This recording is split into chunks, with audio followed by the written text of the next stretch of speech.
नमस्कार। और आज का हमारा टॉपिक है प्रश्नावली नंबर 5 कक्षा 10 की जो 5वीं प्रश्नावली है समांतर श्रेणी, शॉर्ट में एपी कहते हैं, पूर्णतः से अर्थमेटिक प्रोग्रेशन कहते हैं। जब तक मैं वीडियो को स्टार्ट कर रहा हूँ तब तक आप प्यारे प्यारे आपके हाथों से, मेरे प्यारे रसगुल्लो, आप प्यारे प्यारे हाथों से वीडियो को लाइक कर दो, शेयर कर दो। और चैनल अभी तक आपने सब्सक्राइब नहीं किया तो सब्सक्राइब कर दो, शेयर तो ज़रूरी कर दिया कीजिए ताकि ये किसी गरीब बच्चे का भला हो सके। एग्ज़ाम को ध्यान में रखते हुए मैं आज 5वीं प्रश्नावली की बेसिक नॉलेज आप तक पहुंचा रहा हूं। उसके बावजूद मैं इससे संबंधित सभी प्रश्न भी आपको अगले वीडियो में प्रोवाइड करवा दूंगा। तो देखिए इसका बेसिक क्या होता है। देखो,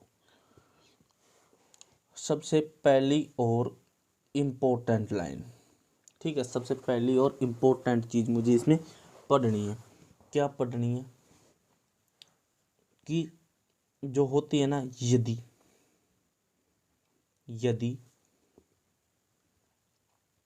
किसी प्रश्न में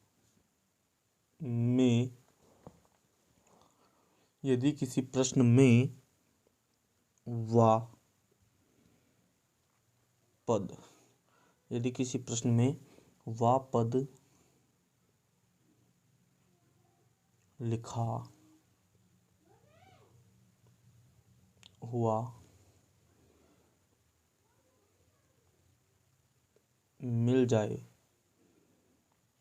यदि किसी प्रश्न में वह पद लिखा हुआ मिल जाए तो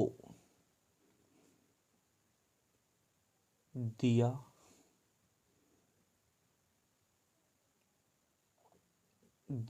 गया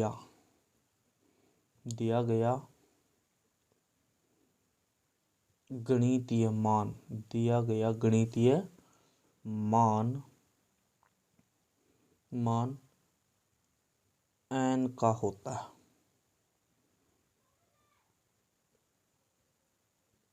ठीक है, यदि किसी प्रश्न में आपको क्या लिखा हुआ मिल जाए, वह पद लिखा हुआ मिल जाए, तो जो दिया गया मान होगा वो किसका होगा?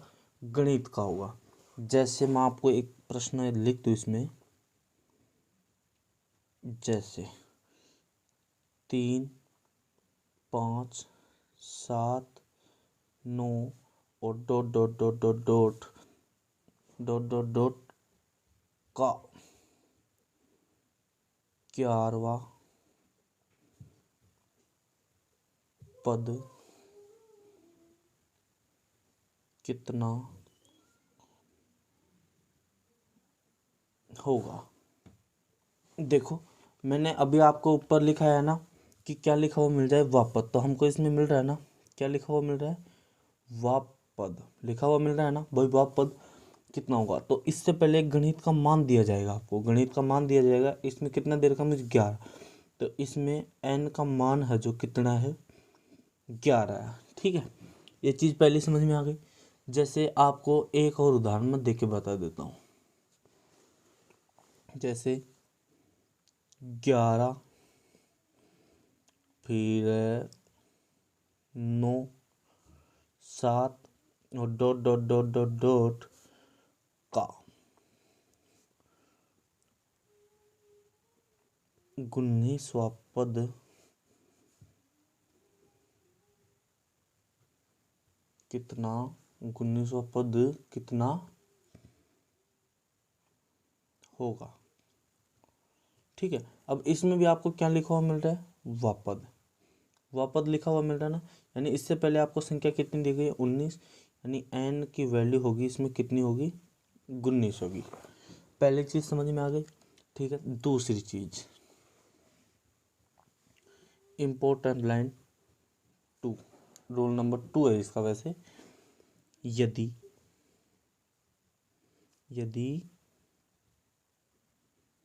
किसी प्रश्न में वह पद लिखा हुआ नहीं मिलता हो, यदि किसी प्रश्न में वह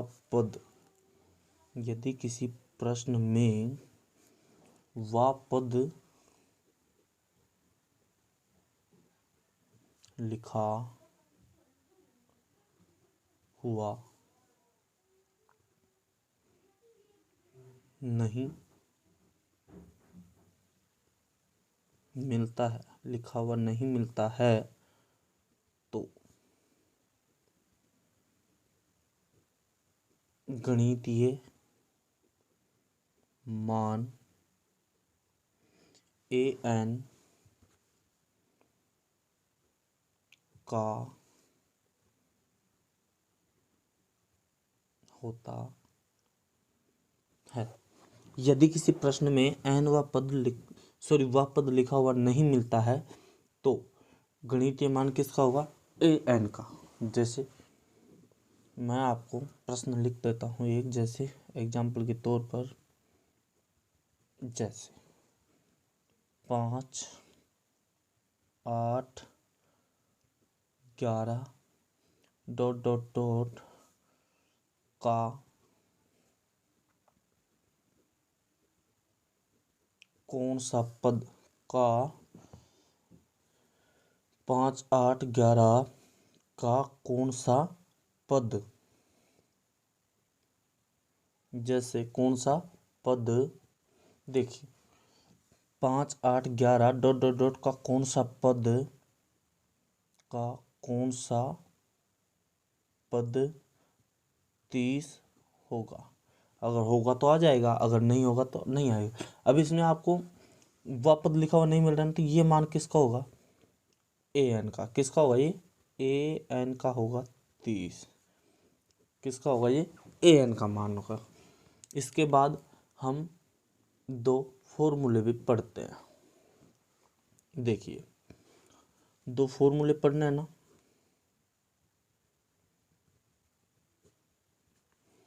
पहला जो फॉर्मूला होता है an बराबर a प्लस n-1 और गुणा d। देखो an बराबर a प्लस n-1 और ब्रैकेट के बाद गुणा में d आ रहा है। यानी an का मान क्या होता है? an का मान होता है पद होता है कोई। n का मान क्या होता है? पद होता है। एक का मान क्या होता है? कोई भी एपी हो, उस एपी में क्या होगा? वो प्रथम पद। क्या होगा? प्रथम पद। n का मान क्या होगा? कि कौन सा पद है। n का मतलब क्या होगा? कौन सा पद है। और d का मतलब क्या है? कि इनका सारवांतर कितना, सारवांतर कितना है। यानी इसका मतलब ये होता है, इसका मतलब क्या होता है कि 2 पदों के बीच का अंतर, 2 पदों के मध्य का अंतर। ठीक है, समझ गए इस बात को। इसके बाद देखो आगे बढ़ते हैं अपन। देखिए नियम नंबर 3 देखता हूँ। नियम नंबर 3 देखता हूँ। यदि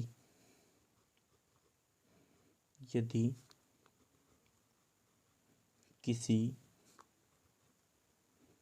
एपी के, यदि किसी एपी के 2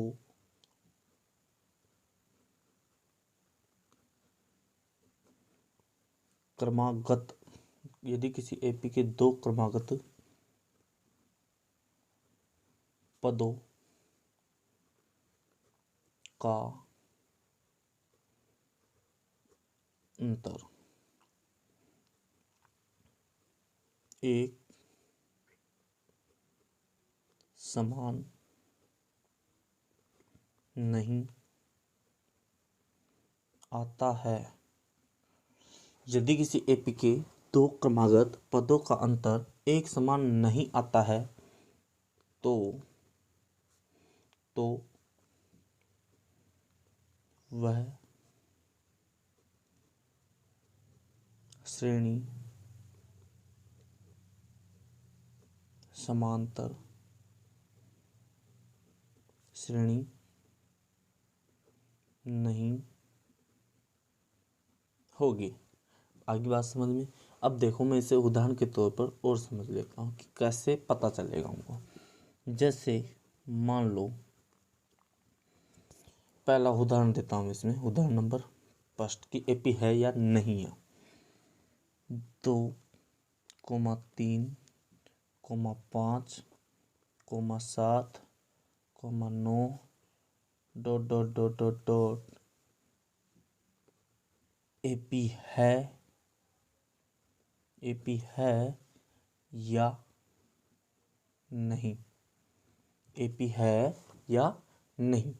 ठीक है, देखिए अब मुझे सबसे पहले क्या करना पड़ेगा भाई, इनका सार्वंतर निकालना, अंतर होना चाहिए। अंतर कैसे निकालता हूँ मैं, सार्वंतर यानी डी से, यानी इस एपी का प्रथम पद तो कितना है, इस एपी का जो प्रथम पद है और मैं इसे कैसे डिनोट करता हूँ, ऐसे, कितना है 2 है, कितना है 2 है।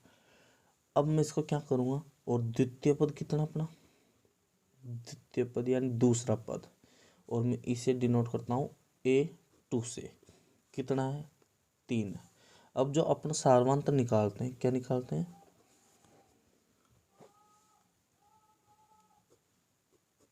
सार्वंतर निकालते हैं और इसे किसे डिनोट करता हूँ, D से।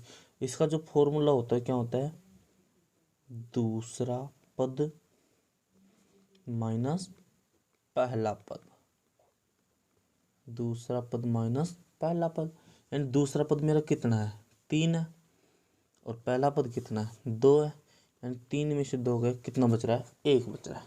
इसके बाद मैं आगे निकालूँ, जैसे ये एक बार किया मैंने, एक बार अंतर निकाल, अगर मैं दोबारा से इसका अंतर निकालूँ तो मैं क्या करूँगा, सार्वंतर डी बराबर, मैंने पहले और दूसरे को लिया ना, अब मैं दूसरे और तीसरे को लूँगा, यानी अब इसमें से इसे घटाऊँ, पहले मैंने 3 में से 2 घटाया था, अब मैं 5 में से कितना घटाऊँगा, 3 घटाऊँगा, यानी तीसरा पद माइनस दूसरा पद, तीसरा पद माइनस कौन सा पद, दूसरा। अब तीसरा पद तो मेरा कितना है 5 है, माइनस दूसरा पद कितना है 3 है, यानी 5 में से 3 का कितना बचा 2, यानी अंतर में डिफरेंट आ गया ना, पहली बार अंतर 1 आया था, दूसरी बार 2 आया था। तो जो ये है एपी नहीं है, तो मैं क्या कह सकता हूँ, चूंकि दी गई श्रेणी एक एपी नहीं है, चूंकि दी गई श्रेणी एक एपी नहीं है। हमारा प्रश्न हो गया बिल्कुल भाई, चूंकि दी गई श्रेणी क्या नहीं है, एक एपी नहीं है। इसके बाद हम नियम नंबर कौन सा पढ़ते हैं, चौथा।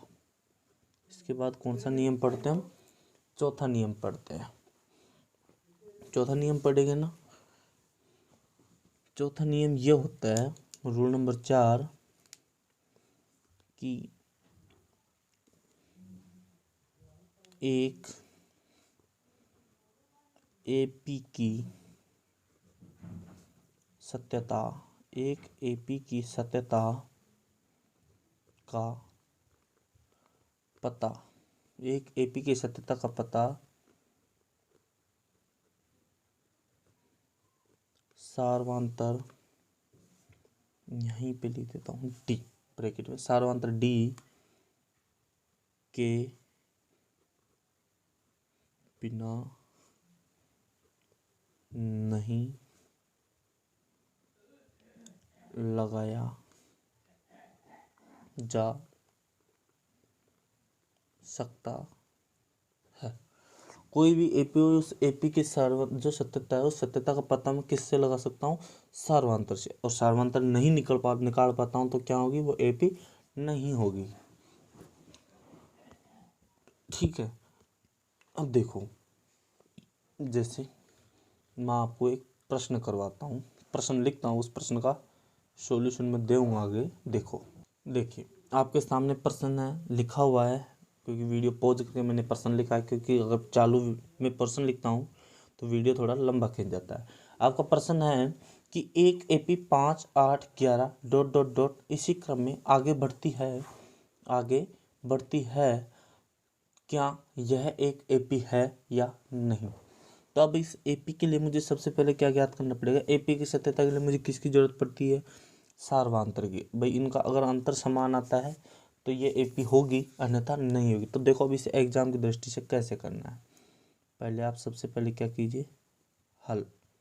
ठीक है, अब आपको क्या करना है, इस एपी को यहाँ पर पुनः उतारना, 5, 8, 11 और डॉट डॉट डॉट इसी प्रकार। अब आपको लिखना है प्रथम पद, आपको लिखना है प्रथम पद और ब्रैकेट में ए बराबर। अब आप इस एपी की शुरुआत 5 से कर रहे हो ना, तो इस एपी का प्रथम पद कितना होगा, 5। फिर आप क्या करोगे, द्वितीय पद, क्या करोगे, द्वितीय पद, और इसे किससे डिनोट करोगे, A2 से। कितना है, 8, तो आपने 8 लिख दिया। अब आप क्या करोगे, सार्वधांतर निकालोगे, इसका डी निकालोगे। क्या निकालोगे, डी निकालना पड़ेगा। और मैं इधर लिख देता हूँ वैसे जनरली, सार्वधांतर डी, जो उसका सूत्र होता है क्या होता है, दूसरा पद माइनस पहला पद। क्या होता है, दूसरा पद माइनस पहला पद। अब मैं यहाँ पे इसको हल करता हूँ, यानी क्या करूँगा, सार्वधांतर डी बराबर, इनके आपको सभी को लगाना। अब आप दूसरा पद कितना है, इस मैंने सूत्र को ये लिख दिया इधर, यानी दूसरा पद आपका कितना आ रहा है, 8 माइनस, फिर पहला पद कितना आ रहा है, 5 आ रहा है, यानी 5, यानी 8 में से 5 गए तो कितने बचे, 3। लेकिन आप इतने से संतुष्ट नहीं हो सकते, क्योंकि ये एपी की सत्यता की बात है। तो अब आपको क्या करना पड़ेगा, दोबारा से आप इसे निकालोगे, तो क्या करोगे, सार्वधांतर बराबर, सार्वधांतर डी बराबर तीसरा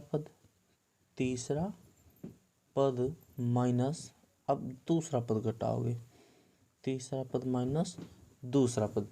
तब आपको तीसरा पद दिखाई दे रहा है, कितना है इसमें, 11 है, कितना है, 11।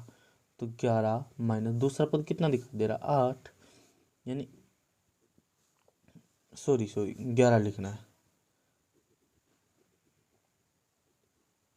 दूसरा पद, तीसरा पद कितना है, 11, और दूसरा पद कितना है, 8 है। तो अब आप इस 11 में से 8 घटाते हो तो कितने बचते हैं, आपके 3 बचते हैं। यानी अंतर दोनों बार सेम आ रहा है ना, अंतर समान आ रहा है, तो आप क्या लिखोगे, अंतर समान आ रहा था, आप क्या लिखोगे, चूंकि दी गई श्रेणी एक एपी का रूप है। बिल्कुल, अब हमारा प्रश्न क्लियर हो गया। भाई दी गई जो श्रेणी है हमारी, वो क्या है, एक एपी का रूप है। उठ ले, देखिए आपको प्रश्न आपके सामने दिखाई दे रहा है, -11, -13 और -15, dot dot dot dot AP का 32वां पद कौन सा होगा, 32वां पद कौन सा होगा। मैंने आपको प्रश्न पहले लेने में बताया था फर्स्ट रूल में, यदि किसी प्रश्न में वापद लिखा हुआ मिल जाए, क्या लिखा हुआ मिल जाए, वापद, आपको वापद लिखा हुआ मिल रहा है, यानी ये जो 32 है किसका मान है, एन का मान है, किसका मान है, एन का मान है। तब मुझे सबसे पहले क्या लिखना है, एक का मान, यानी श्रेणी का प्रथम पद कितना, प्रथम पद कितना, -11। फिर मुझे किसका मान चाहिए, अब किसका चाहिए भाई, किसका, सबसे पहले डी का लिखूंगा, यानी डी के लिए मैं क्या करता हूँ, दूसरा पद माइनस पहला पद, दूसरा पद माइनस पहला पद, दूसरा पद कितना इसमें, -13, और सूत्र का माइनस, और अब पहला पद भी कितना, -11, यानी -11। अब मैं इसे आगे हल करता हूँ, यानी -13 और माइनस माइनस प्लस, फिर कितना बन गया, 11। अब -13 और +11 यानी घटेंगे, कितने बचेंगे, -2 बचेंगे। ठीक है, देखिए डी का मान आ गया ना। अब जो आपको ये दे रखा है, ये 32 किसका मान है, एन का मान। अपने को पता है कि एन का मान कितना है, 32। अब मुझे किसके मान की जरूरत है, सिर्फ एन का मान ज्ञात करना। अब मेरे को सूत्र पता है कौन सा, कि ए एन बराबर ए प्लस n-1 और गुणा डी है। ठीक है। अब an का मान तो मुझे पता नहीं है, तो कितना है a का मान, a का मान कितना है मेरा -11 प्लस n का मान कितना है मेरा 32 माइनस का 1 गुणा d की वैल्यू कितनी है -2 है। यानी अब देखो -11 प्लस 32 में से 1 गया तो कितना बचा 31, और गुणा कितने से करना है -2 से। अब देखिए दोनों चिन्ह में एक साथ नहीं रख सकता, तो इसको ब्रैकेट में डाल दो, ठीक है। देखिए अब क्या करना है, यानी -11, अब देखो 31 दूना 62, और ये माइनस की ये संख्या प्लस की, चिन्ह किसका बनेगा माइनस का, तो 31 दूना कितना हो गया -62, और 62 और 11 जोड़ता हूँ कितना होगा 2 और 1 3 और 6 और 1 7। क्यों जोड़े, क्योंकि दोनों संख्याएं सेम चिन्ह के साथ, अगर सेम चिन्ह के साथ कोई संख्या दिखाई देती है उनको जोड़ देते हैं और चिन्ह ज्यों का ज्यों रह जाता है। यानी इस एपी का जो मुझे कौन सा पद पूछ रहा था 32वां पद, वो कितना हो गया -73 हो गया, कितना हो गया 73 हो गया। तो अपन यहाँ पे कह सकते हैं, मैं इधर कर देता हूँ, मैं क्या कह सकता हूँ, चूंकि एपी का 32वां पद, चूंकि एपी का 32वां पद -73 होगा। अगर वीडियो को अब तक आपने लाइक नहीं किया तो लाइक कर दीजिए, शेयर कर दीजिए और हमारे चैनल को सब्सक्राइब कर दीजिए। और इसी के साथ मैं आपसे विदाई लेना चाहता हूँ। पढ़ते रहो बढ़िया मस्त तरीके से। अगर प्रश्न वीडियो का स्क्रीनशॉट लेना चाहते हो प्रश्न का तो ले सकते हो, अभी ले लिया, ठीक है। गुरुकुल टीम की ओर से आप सभी का धन्यवाद, और उम्मीद करता हूँ कि आपको यह वीडियो पसंद आया होगा, और वीडियो को ज़्यादा से ज़्यादा शेयर कीजिए। और हमने इस वीडियो के डिस्क्रिप्शन में आपको पिछले हमारे वीडियो के लिंक भी दे दिए गए हैं। हमारे प्लेलिस्ट है यूट्यूब चैनल लोकेश सर पर, आप प्लेलिस्ट में जाकर भी हमारे वीडियो देख सकते हो। वहाँ पर हमने मॉडल पेपर पहला और दूसरा डाल रखा है, और आगे भी वीडियो इसी प्रकार के डालते रहेंगे। प्रत्येक सुबह 6 बजे हमारे वीडियो अपलोड हो जाते हैं यूट्यूब पर, तो आप प्रत्येक सुबह 6 बजे यूट्यूब पर जाकर भी हमारे वीडियो देख सकते हैं, या फिर हमारा टेलीग्राम चैनल है गुरुकुल के नाम से, वहाँ से भी आप वीडियो देख सकते हो। हमारे व्हाट्सएप ग्रुप पर जुड़ने के लिए आप हमारे मोबाइल नंबर है जो आपको स्क्रीन पर दिए गए हैं 9828300231, आप उस पर भी लिख कर भेज सकते हैं, आपको व्हाट्सएप ग्रुप में जोड़ दिया जाएगा। और इसी के साथ मैं आपसे विदाई लेता हूँ। आपको एक शायरी सुना सकता हूँ तो सुनाता हूँ। यदि मैं मर जाऊं, यदि मैं मर जाऊं, यदि मैं मर जाऊं तो मेरी अलग पहचान लिख देना, यदि मैं मर जाऊं तो मेरी अलग पहचान लिख देना, और मेरी तहसीर पर अपने खून से हिंदुस्तान लिख देना। जय हिंद, राम राम सभी को, और हमारे वीडियो हमारे चैनल से जुड़े रहिए। इसी के साथ धन्यवाद।